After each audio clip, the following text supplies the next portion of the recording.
BRUCAST is back, baby. There's so many brands, thousands of brands, so you need to stand out. Basically, you need to stand out. And talking about stand out, Nela. So the thing is, certain companies, small, very small companies. I'm not sure if you heard about it. It's called Apple. It's very, very small. Over the years, I've watched them doing everything that they could to stand out, think different. Remember the commercial from '84, from the '80s. They even came to the point where all their notebooks had the glowing apple, so they would make sure that everyone that you will see it from a mile away. Yeah, he's using a Mac computer. To this day, if they have the notch right on the iPhone, so you know that's an iPhone. But the thing is, over time, for example, with the new Macs, they removed the glowing apple. With the new iMac, they removed the logo from the front. The new MacBooks, they remove the little trademark. I don't know the correct number. They removed the letters MacBook from the bottom of the screen, and I was like, what they're doing? Like, that's crazy. And I started researching about it, and turns out the logic and the logic and process behind this unbranding, let's call it, was that they were already so iconic and so famous that they didn't need it anymore. So they reached like a peak where they broke the branding, I don't know, rules. Like, can you explain that? Because it's not something I would have chosen, but I guess they know what they're doing. Like so they have uh fans essentially, which is what a lot of brands aspire to, but very few brands actually achieve.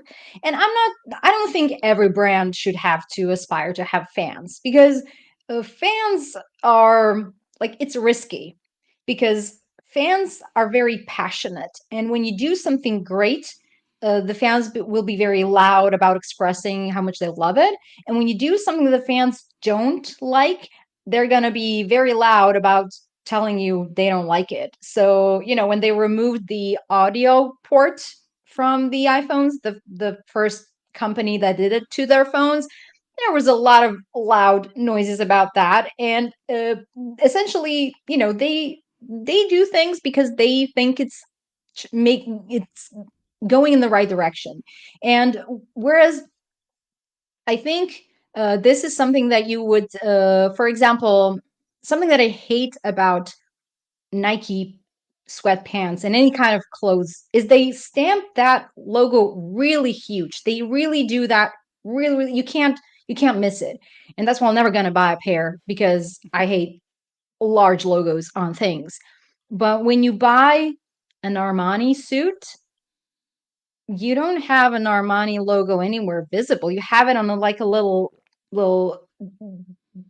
what's it called? The little bit of uh clothes, a tag in the The back. tag, yeah.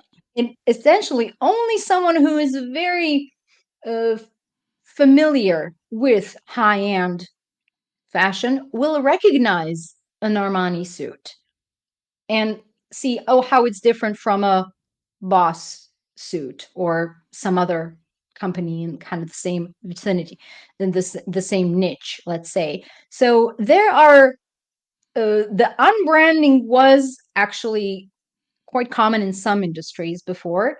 It's the same like with bags. There are with Louis Vuitton, who puts the pattern and the logo everywhere, and like, I personally find that repulsive. Like, I don't want to wear something that's going to promote you. Like, I want to wear something because it's nice, and I don't want to feel like I'm wearing an advert for something that I paid for. Like, if you want me to promote you, pay me, like, or give it something for free. But I'm not going to promote you if I paid for it. Like, that's kind of how I feel about clothing.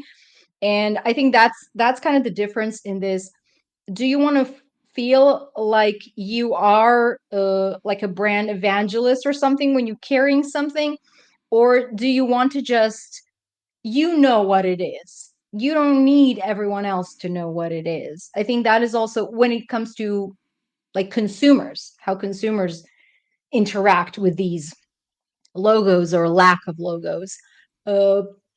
And a brand can decide whether they want to be pushing their logo everywhere or not. And there's no right or wrong answer, I suppose. Other brands have been doing that for a long time, so it's not new, definitely, but it is a change for them. Watch full episodes of the BRUCAST on the main YouTube channel, youtube.com/@brewfrasca.